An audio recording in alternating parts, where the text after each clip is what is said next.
Good evening. আজকে আবারও চলে এসেছি নতুন একটা টপিক নিয়ে আলোচনা করতে।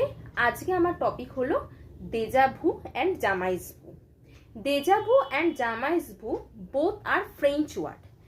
দেজাভু মিন্স অলরেডি সিন, মানে এই কথাটার মধ্যেই লুকিয়ে রয়েছে যে কোনো ঘটনা তোমার সাথে আগেও ঘটেছে বলে মনে হচ্ছে। কিন্তু ধরো, উদাহরণ দিলে বুঝতে পারবে, ধরো তুমি প্রথমবারের জন্য দার্জিলিং ঘুরতে গেছো, সেখানে একটা ক্যাফে ভিজিট করেছো, তো সেই ক্যাফের অ্যাম্বিয়েন্স থেকে তোমার মনে হচ্ছে যে তুমি এই জায়গাটায় আগেও যেন এসেছো বা এইরকম কোনো জায়গা তুমি আগেও দেখেছো, কিন্তু তুমি প্রথমবারই দার্জিলিং গেছো।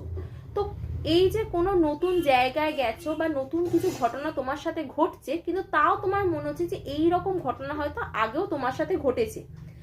তো কোনো কিছু যে এরকম মনে হওয়া, এটাকেই আমরা বলছি দেজাভু। এর ঠিক উল্টোটাই হচ্ছে জামাইজভু। জামাইজভু মিন্স নেভার সিন, মানেই হচ্ছে তুমি আগে কখনো দেখোনি বলে তোমার মনে হচ্ছে।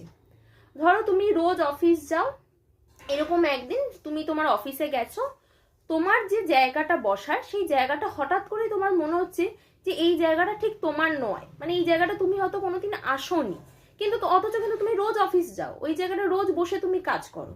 অর্থাৎ কোনো পরিচিত জায়গা বা পরিচিত ঘটনা যখন তোমার কাছে অচেনা বলে মনে হতে শুরু করে, সেটাকেই বলছে জামাইজভু।